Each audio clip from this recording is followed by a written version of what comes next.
Continuous glucose monitors, or CGMs, have come a long way. The first professional CGM hit the market in 1999, and it completely changed the game. Instead of just a few fingerstick readings each day, people could finally see a full picture of their glucose levels. CGM technology has allowed us to understand how food, activity, and even sleep affect our levels. For the first time, people could spot trends and actually respond to them. Today, we're diving into the evolution of CGM technology, how it's shaped diabetes care, changed lives, and opened the door to even bigger innovations like automated insulin delivery. And to help guide us through this journey is someone who's been a champion of CGM tech since the very beginning, even when it wasn't widely accepted. In fact, she was often dismissed for believing in its potential. Welcome to the show. I'm Justin. I have type 1 diabetes, and on here I talk all things diabetes tech, news, and management. And today we're getting into the history of the tech and what it says about the future. We're speaking with Dr. Grazia Aleppo, a professor of medicine at Northwestern University's Division of Endocrinology, Metabolism, and Molecular Medicine. She has dedicated her career to diabetes care, especially in the realm of diabetes technology. Grazia walks us through the early days of CGM, including a non-invasive watch that was ahead of its time, but didn't quite work out. Some of the early CGM innovations and studies that helped expand CGM access worldwide and helped pave the way for hybrid closed-loop systems. Keep in mind that anything on this show is not medical advice and is for educational purposes only. Always consult with a physician before making changes to your healthcare. All right, let's get into it. Grazia, welcome back to the show. It's so good to have you here. Thank you so much, Justin, for having me back. Of course, yeah, our last episode was so interesting. I loved talking to you. And then we kind of got into CGMs in that episode. And I was like, wow, this is its own episode. So you have told me that like the last 30 years of your life has been like CGM, has been like a big part of that. Tell us a little bit more about that. So it's a bit less than 30 years, I would say 26 years, from 1999, when I was a fellow. I was introduced by my attending to this new thing, this tool with the cable that was able to give us 3 days of retrospective information from our patient's glucose. And for us, those 3 days were, oh my goodness, I see so much information. So that was it. It was like love at first glucose, I don't know, first sight. That's when it all started. And then I became an attending a couple of years later. And then I really felt that CGM was going to change the way we do diabetes. People were skeptical, but I always believed in it. Yeah, tell me more about that. You told me that you were ostracized for your belief in CGM. What was going on in those early days when the technology was coming about and you really believed in it? I did. So the issue was, of course, these sensors needed to be calibrated. They were adjunctive to glucose monitoring. And so many people felt it was experimental. However, at some point when the JDRF trial was published in New England Journal of Medicine 2008, there was no experimental anymore. Still, people felt that it wasn't really necessary to use this tool, and I disagree. Mainly because for me as an endocrinologist, I could see my patient's glucose and understand how to change their insulin. Most importantly, in those days, we discovered how much hypoglycemia these patients were having and didn't know. So all these A1C, they were perfect, low, they were not good because they hid a lot of hypoglycemia. So it was a palpitation when these graphs will come up and say, oh, you're flat. Flat means less than 40 for many hours. So to me, that was the first thing, a discovery of the unknown. to me, and of course, the person with diabetes. And then, to me, was the customized insulin therapy for these patients. The second thing that happened once, of course, the JDRF trial was published and the insurance started covering CGMs for people with type 1 over the age of 25. I'm not going there. So actually, I'll go there sooner. So what happened was that then the patient were trying to get this system, and I was really advocating for them. So what we used to do to have the insurance understand they need to be covered, we would do a professional CGM, uncover the fluctuation, the hypoglycemia, put the graph in the letter and say, this is necessary to avoid potentially, dangerous, lethal hypoglycemia. And that worked. So I saw more intake from the patient in the way that they say, this is going to change my life. Many patients of mine were willing to pay out of pocket even before they were covered because they felt this was truly making a huge difference. And these were not very accurate, but they made a humongous difference showing the fluctuation throughout the day. Yeah, and we're going to get into a lot of the things that you just spoke about a little deeper, but it is truly incredible just in general, this technology. What you said to me last time we spoke was we went from a place where people were blind about their readings. They only had so many readings, that they used with their meter, to finally seeing where their glucose levels are going throughout the entire day. Now, I want to start in the early days with that professional CGM. Now, these were CGM machines that were only used in the HCP space for patients. So tell us a little bit about what these CGMs looked like and how did they work? How did you use them with patients? Yeah. So these were this sort of square, and I must say Medtronic was a pioneer in this field. They were the first one to bring professional CGM to the practices. But for the most time, there was nothing but that.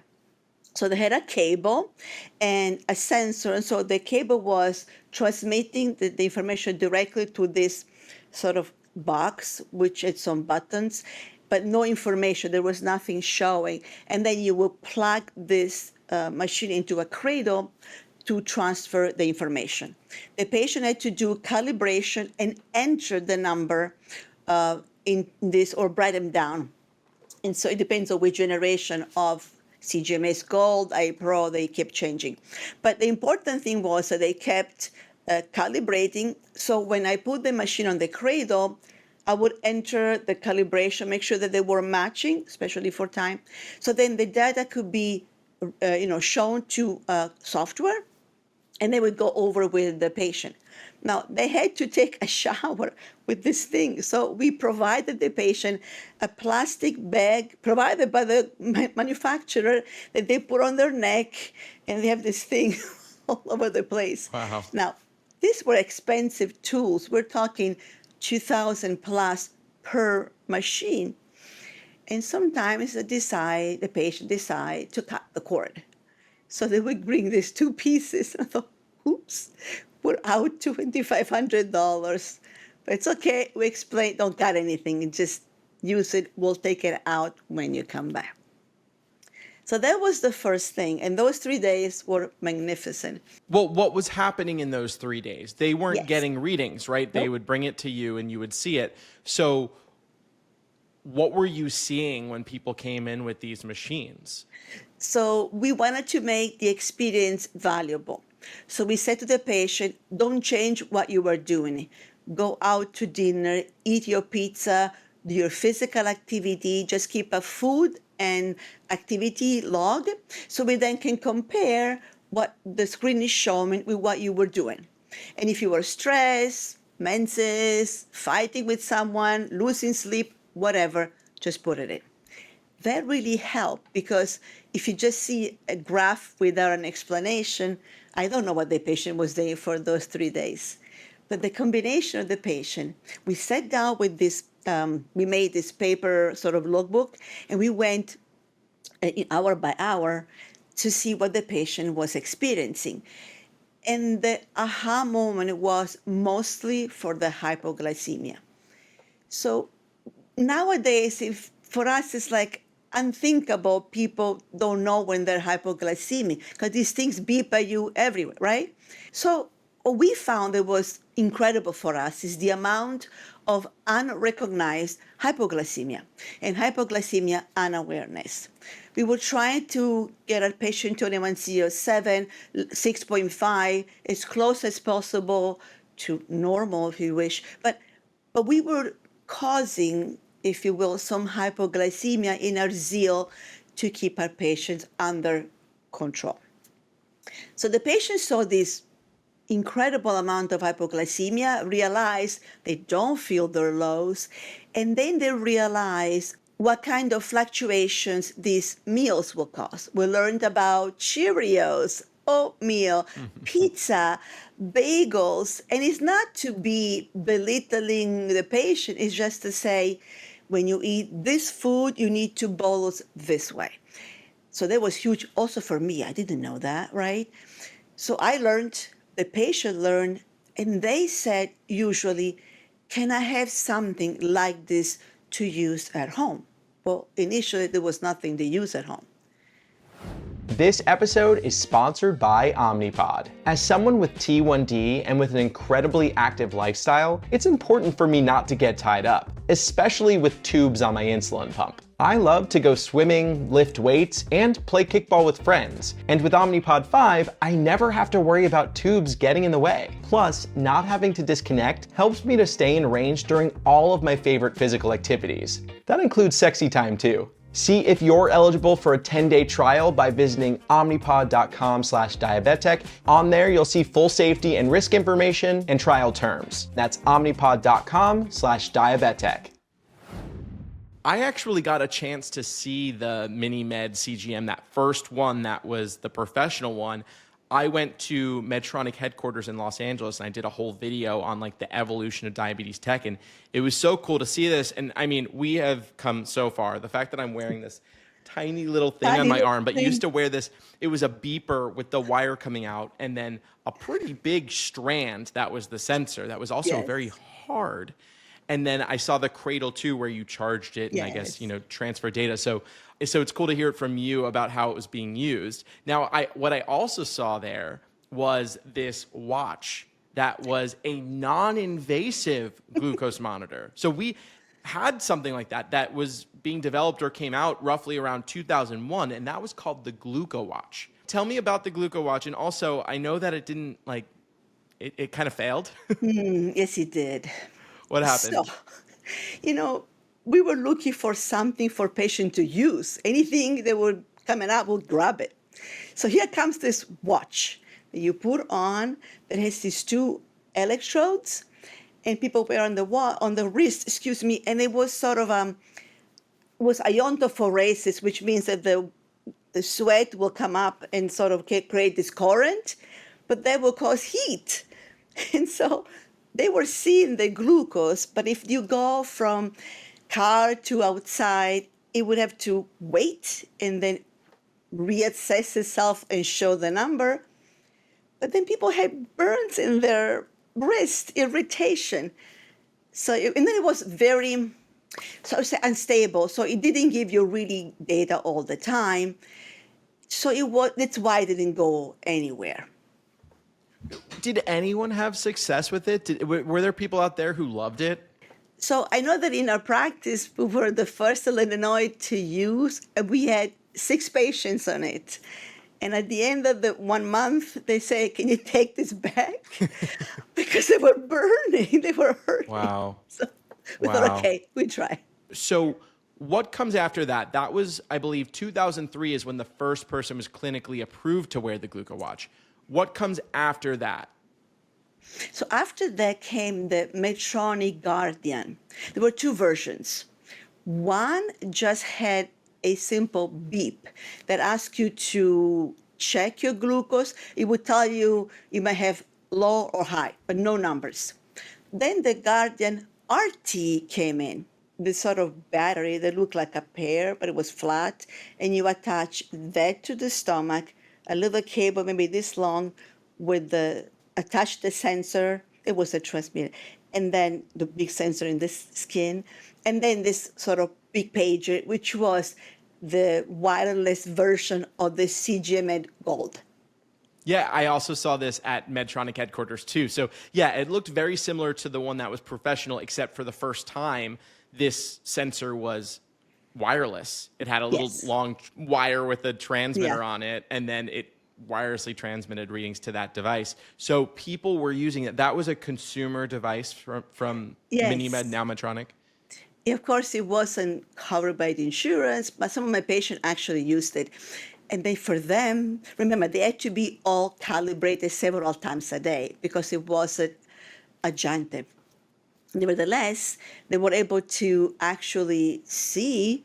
It would look like the second version looked like an old Medtronic pump sort of thing, but they were able to see the screen and the numbers and some errors.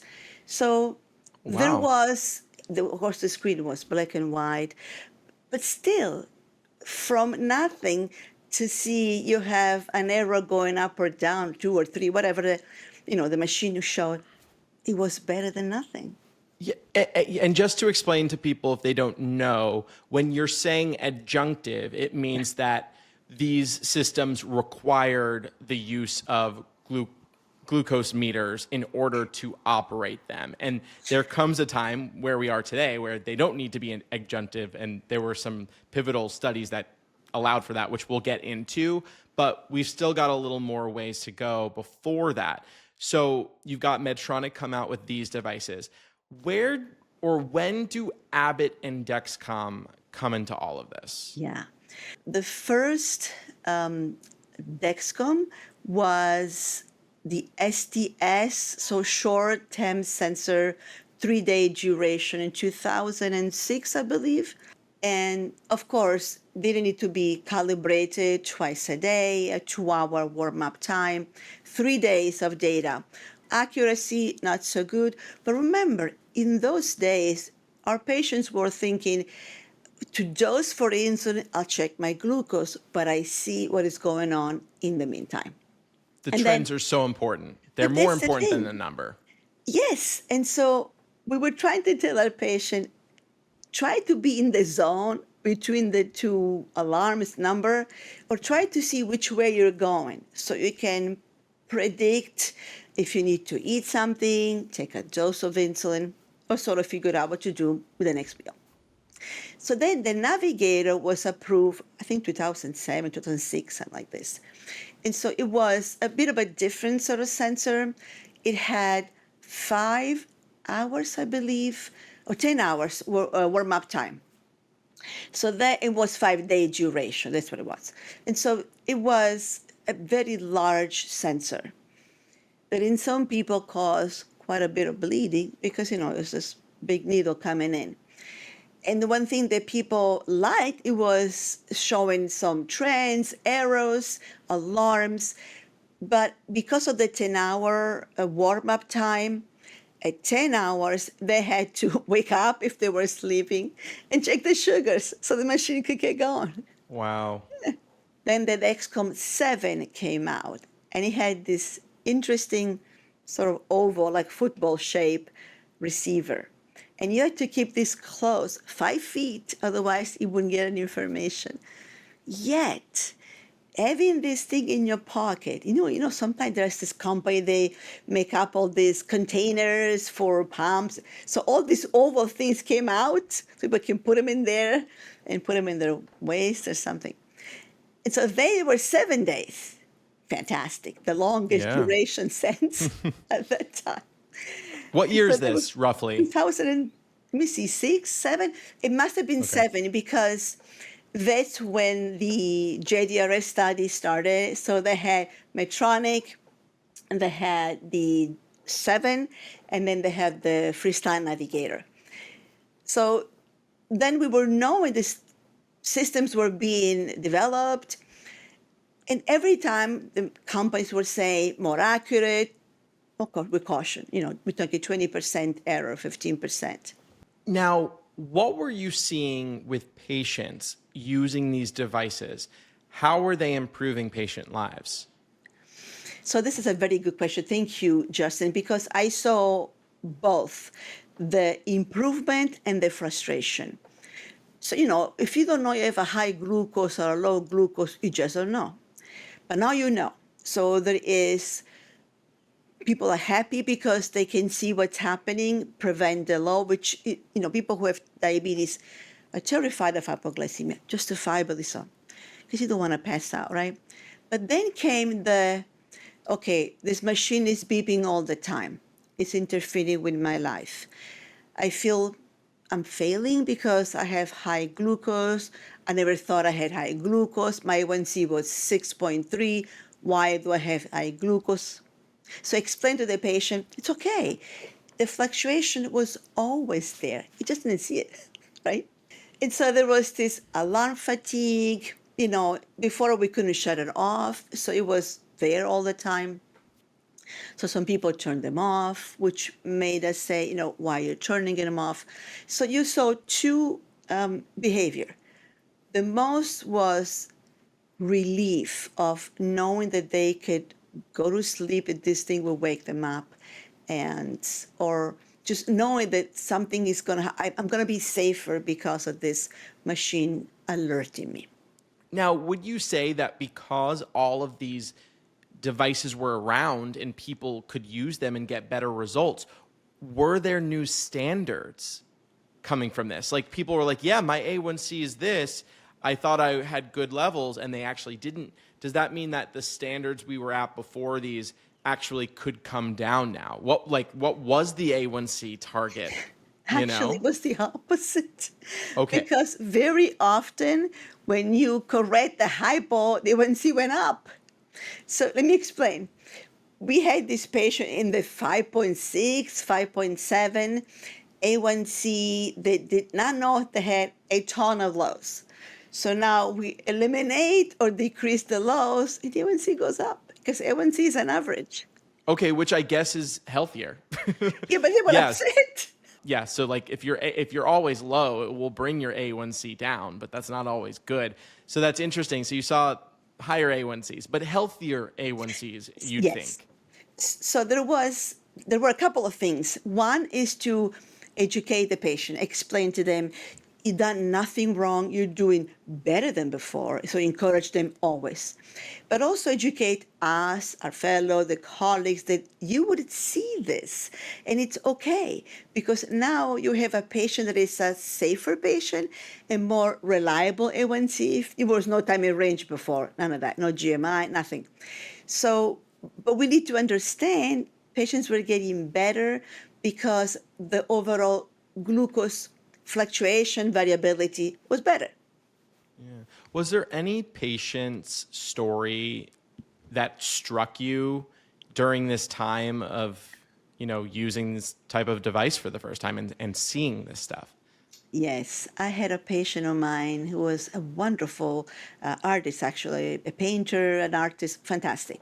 Elderly, but not, she was like 63, 4 at that time. Of course, no coverage for Medicare, not even think about it. So she would say, I'm going to buy this and see if I do okay. And by the time this happened, she became 65. They're still not covered by Medicare. And so she said, you know what? I'm okay. I'm going to do okay. I'm stopping using this.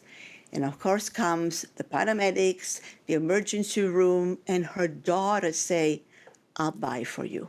Because when you were using, you didn't have any paramedic issue because you knew. When you stopped it, things happen. I think once or twice. So to see that not just the patient, but the family members realize the benefit, this was not shared. There was no shared then. It didn't matter. And I saw this over and over again where patient would say, I'm willing to pay for this because I need to be safe.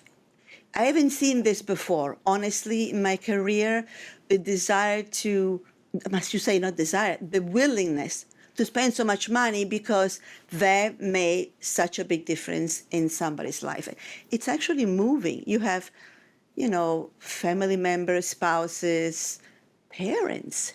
I mean, I don't do the pediatrics, but I was seeing I don't have to wake up at 2 o'clock in the morning to prick my kid fingers. I can just look. I don't have to wake him up. So there were a lot of emotional things. I didn't realize they were there. And this for living, but there's a difference between serving a patient and living this. It's just amazing.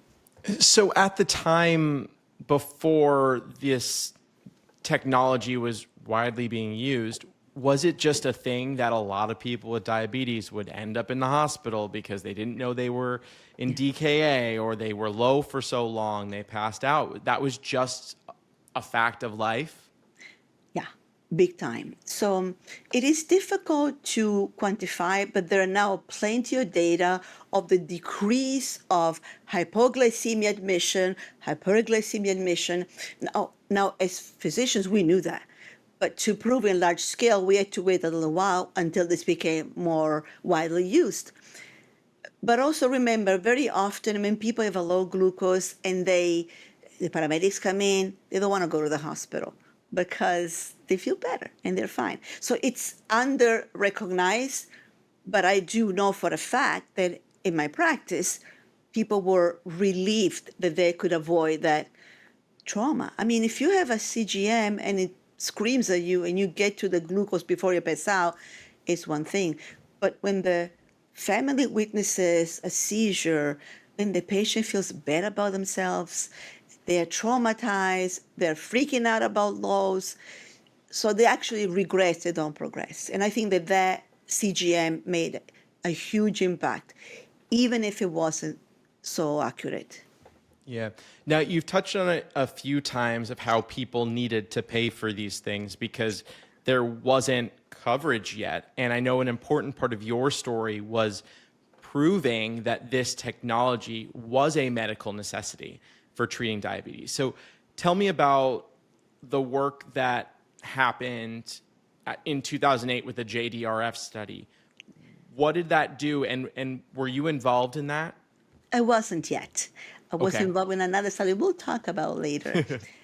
But so 2008, finally, we thought we need a publication to prove this works and the insurance will understand. So they did.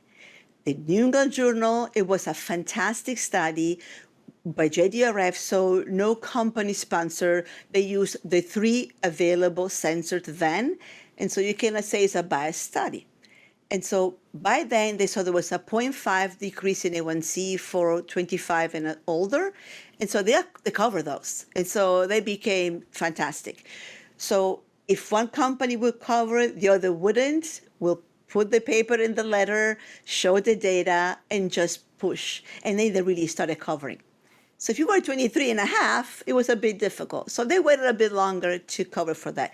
The reason was that in the study, they did 18 to 25 as sort of young adults, growing adolescents in a way. So they don't do the best.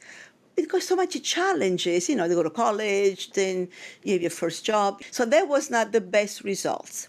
So the next paper, maybe 6 months later, showed that even people with an A1C at 7 or below were still doing better, were still decreasing hypoglycemia and A1C. So that was another point to say, regardless of age, regardless of how much, and we know how much you use it, you do better. Of course, the more you use, they say 6 out of the 7 days, the better it is. But it didn't matter. So now we have proof. So we keep putting papers in these letters to approve, for the insurance to approve it. And they did. But one category was left behind. It was our older adults on Medicare. And that truly was upsetting to me. I'm thinking, here is a patient who has had diabetes for 50, 55 years, who knows, even more, who has survived that long, who will have hypoglycemia unawareness, and why they cannot get access to CGM. This was because even through the JDRF study, these were all adjunctive, which means you had to check your glucose to calibrate, but also to take an insulin dose. And so that was a major problem because Medicare did not recognize the CGM as a standalone item, tool. So they say, no way we're going to cover this. So we thought, okay, what are we going to do? Well, so what do you do? All right. So because by then I was working with the T1D Exchange registry, we're all together, the people that I admired the most, my mentor, if you will, Dr. Tamberlane, Burgestall, Hirsch, and Peters, Lori Lafell, they're all in the same room. And I'm thinking, oh, this is great. So we were talking with each other, say, do we think that people still check their glucose with these systems? We thought they're not doing it. We know that. So how do we prove it? So we did a sort of a little pilot with T1D Exchange. It was a survey. We did a survey to find out, are people checking their glucose with a finger stick before meals for the dosing when they use CGM? More than 50% say never. And only a portion say a couple of times. So we thought, okay, we believe it works. The person with diabetes seems to believe it works. Let's prove it. So we had to design a study to say, can we use CGM alone without the need for checking the glucose in patients with diabetes, and can it be safe and effective as much as CGM plus BGM? And here was the Replace BG study. What a name. Because what I thought, we make it like sounding good. We need to prove this can be done. Gutsy study, because even though we knew, FDA wanted to know before they even remotely say, yeah, we're going to accept this. So we did the study. We had in 2-to-1, they're all pumpers. So we designed the study, of which I was so honored to be the protocol chair under the guidance of Richard Bergenstahl and Roy Beck, to whom I'm forever indebted. They really were so nice, because I thought, oh my gosh, it's a lot of responsibility. So they were just wonderful. So we designed this study with pumpers. The reason was we needed to make sure we could quantify boluses. There was no in pen before, so we need to make sure if you take a bolus, do you check your sugar? They too much. So we did the study, and at the end of the study, they showed me the result. And I thought, is it a joke? They were identical. There was absolutely no difference in efficacy and safety between CGM only, CGM plus BGM. Not only that, remember, this was still a CGM that you need to calibrate. It was a G4 505 algorithm, which was the one that went to the pump then. And so we needed to figure out, okay, they still calibrate twice a day. Are they actually checking the sugar more? So there was a distinct separation between 2-point-some glucose per day for the CGM only and 5+ glucose per day for CGM plus BGM. So the people on CGM truly use just the CGM, of course, beyond the calibration. And so the data were embargoed, and they were given to the FDA before they were presented at the ATTD the following year. And so here we're waiting for February 2017 to present. And by December 16, 2016, the FDA approved CGM for non-adjunctive use. Wow. What did that change, or what came from that change? But that opened the door to Medicare recognizing CGM as a tool standalone. So then they start covering it. And it was like, fine, my patient with Medicare, yes, they get to check the blood sugar 4 times a day. They have to, even though they only covered 3 glucose strips per day, they didn't care. They could do it. And so before the patient can get it, they have to do 60 days of glucose and prove that they've done the glucose, and they will be covered. And for us, that was huge. Can you imagine now people with Medicare can actually use it? But they couldn't use the phone. Had to wait. Another year passed by. We had to prove that using the phone was safe, and they finally agreed. Medicare. But So you know what yeah. though? Think about this challenge and this fantastic achievement little by little, and the patients able to get to these tools. It's just amazing to me. Today's episode is sponsored by T1D Exchange. You can directly make an impact on diabetes healthcare, treatments, and technology by participating in the T1D Exchange registry. It starts with a simple survey about your life with T1D, and it only takes about 15 minutes. After that, you'll have a personal portal with ongoing T1D study and survey opportunities. Plus, some of these studies even offer compensation. Signing up with the link in the show notes helps support my channel, and it allows me to continue putting out free content. You can sign up at t1dexchange.org/diabetic or click that link in today's show notes.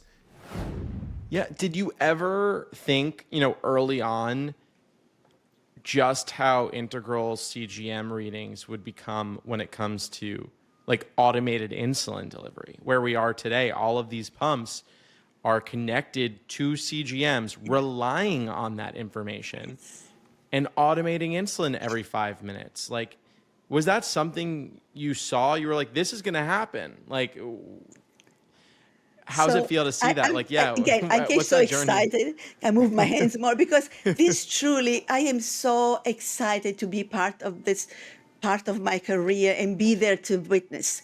So in 2006, Medtronic brought out the first pump that showed the CGM. That was huge because patients could see their numbers. They didn't do anything with each other. Was that the paradigm? Yes. And they show the first pump with CGM information. Again, then there was the Animas, they showed that too. But the fact was that in one tool, they had their glucose, the trend arrow, and knowing that they could bolus, even though they got to check the sugars, maybe they didn't, but it was there. And so that already opened the door to thinking, can we make it work together? Of course, we had to wait for FDA, for developers, but we knew that this was happening, it was coming. And think about the fact that, so when you think about diabetes, first there was no insulin. When there is insulin, people don't die. Now there is pump that is a much more physiologic insulin delivery. Now there is information from CGM. And now they're going to talk to each other. And the first pump that did this was the 530G, when there was this stopping for 2 hours when the glucose was reaching That was less than suspend 70. bolus. Yes, suspend on low. Again, patients are like, this is fantastic, because even if it's going down, it's going to go back up, it's going to resume at 2 hours. And so more encouraging data for the patient. Yeah, and also less decision making, a little less, piece by piece. It was one thing being taken off your plate or giving you a little bit of cushion here and there just to not have to worry, You're right. And then comes the G5 mobile, the first CGM, which had a mobile app. And so then there was G4 Platinum for children with the share features. I actually have one of them. Can I show it to you? Yeah. I have a little museum. This is it. So this looked colorful. There were 3 different colors. So this was G4 Platinum with the color screen. Of course, this data. Can I show it to you? And this was the way you insert the sensor. You guys don't complain anymore. This was a syringe. You had to remove this and just lower the plunger, make sure this thing was in. You had to have guts to do this and courage. And they put this really tall, let me just put it closer. Can you see it? How tall That's this the is? Dexcom It was like G5. cushions. Yeah. It will come out of the skin so much because this was able to transmit to the phone app, to the iOS. And so patients were thrilled. Now you have an app, then you have a follow-up. So family members, parents can see the number. And so you see, we are changing the environment. Yeah, when you bring up the Follow app, that reminds me of an episode I just did recently where I spoke to someone who is from Night Scout, where he was involved in the early days of DIYers getting follow numbers on their own before Dexcom introduced that feature. They knew what was possible, and they made it happen. And then I'm seeing this like with you, where you knew what was possible with this technology. You saw the future, even though people said no, and you helped pave that way. And then, of course, you've got the open source community that's which I love, by the continued to way. do that. Yeah, and I So know that that's one of your greatest achievements at the ADA, you said, was, right? Like, yes, but also remember, I had a patient in Chicago, will remain nameless, who moved to the West Coast and he started the loop. He was the guy. So I was so proud of him because I thought, you go get him. Why do I say that? Yes, of course, we have to follow the guidelines, whatever, the FDA. But the We're Not Waiting movement was so important. Can I speak about this right now? yeah. Because they actually made the FDA move faster and they made the companies encourage them to make these tools available so they would be sort of legal. And I think the next step was we need to connect this with the pump in a way that it modulates the insulin delivery. And that's where JDRF, now Breakthrough 2ND, was very important to work with Medtronic to make the first AID, which was the 670G. With all this defect, we know that it wasn't perfect, but it was the first one. They opened the sort of the door to more systems, variety, different algorithms, better sensors, better communication. So they became, and after another, all the other systems became available. So just remember that even though people were complaining then, and they were frustrated, they wanted to have better, and I understand that, but it was there. And so it was this rush. I want to have it because I want to have my pump, control my glucose and my sensor work with it. Yeah. I'm curious to hear your thoughts on what you think the future of CGM looks like. I've had many people on the show come on that are working on implantable CGMs, some that are already out, some that aren't out, some that would test the actual blood for glucose levels. You have Dexcom entering like the mainstream where they're offering these devices to people without diabetes, not using insulin, and allowing them to connect it with, things like the Oura Ring to measure biometrics alongside it. You've watched CGM grow over such a long period of time. What can you kind of pull from that experience and say about the future of CGM technology, or what do you expect us to see? So I like miniaturization because the smaller, the better, as long as they stay before falling off, right? But I also would like to see duration of sensor, of course, the chance to work with all sorts of different kinds of pumps, which is happening already. I think about the implantable. It's a wonderful idea. There are a couple of things that are improving right now, and they're working on making the implantable sensor, which is now up to a year, to have its own battery. So you don't have to have this transmitter out and charge it every so often. So usability for the person with diabetes to have an easier life. Because even if these are small, these work better, they're not perfect, of course. And people get frustrated and now they get more demanding. Like, hey, believe me, I understand that. But I'm thinking, if you only knew what happened 20 years ago. Absolutely. I hear people complaining often about their CGMs. And while that's warranted, you're allowed to complain about that. You're allowed to criticize and say things can be better. Accuracy has come such a long way. And we have to remember that this technology actually isn't that old. We're still in an early version of this, and there's so much further we can go to a point where that usability is just so much better, and perhaps we don't even have anything on the outside and it's only something on the inside, a little sensor, whatever. So I'm just so thankful that I have my CGM that allows me to automate insulin delivery with my pump. Is it always perfect? Is the first day and the last day sometimes a little wonky? Yes, but would I trade it for anything? No. You Who know, would go back and check the sugar 10 times a no, day? Why no, would you thank you. do that? No Yeah, way. yeah. Now, a couple of things that we need to think about. So, when you put a foreign object in the body reacts to it. So, for example, the first day that you mentioned, it's so critical, not because the sensor is inaccurate. What happens is this little wound, the foreign object comes in, and the white cell called macrophages go, foreign object, let's clean it up or clean the wound. And in the meantime, they eat the glucose that is right there. So the sensor is actually reading right because the macrophages are eating the sugar. But the blood is different, so they're different. So they have to heal that little piece of tissue before there is no more eating. We call it hypoglycemia by consumption. So I tell my patient, understand there is a hole in your skin and the body wants to fix it. So thinking about the long duration of sensors, we need to remember the body might want to accept it, might not.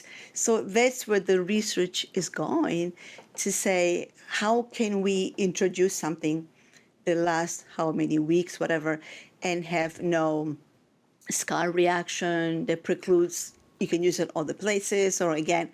So we're trying to see what we can do with that. And that's, of course, very, very interesting. Well, Grazia, thank you so much for coming on the show again. This was so fascinating. And thank you for all the work that you've done and that you continue to do in this space and, you know, for working on projects that help make, you know, my life and so many people listening's lives better. Thank you so much, Justin. It's so great to meet with you. I really appreciate what you do. Your channel is fantastic. I am subscribed, so I will look at you wherever I am. The reason I'm saying that is because you really deserve it. It's difficult and need a lot of courage and just put yourself out there, but also grab people to say, let's talk about this and talk about new things. So it's a pleasure to really be here today with you. Thank you. Thank you. Okay, now I want to hear from you. Have you worn any of this technology? Let me know in the comments. Share your story. It would even be cool to have someone on the show that has worn the GlucoWatch. I want to hear all about it. Did it burn your wrist? I'm very intrigued. I'm also so excited to see where diabetes technology goes. We have come so far in the last 26 years. Where are we going to be in 26 years? What do you think? Let me know in the comments. The comments are on YouTube, so if you're listening, you can go over to YouTube and you can comment there. And also, I've been showing images and video of this technology throughout this whole podcast. So if you want to start viewing what we're saying, oftentimes we have a lot of visuals. You can watch the show on YouTube and just subscribe over there. And be sure to give the video a like if you enjoyed it. I'm Justin, and I'll see you next week.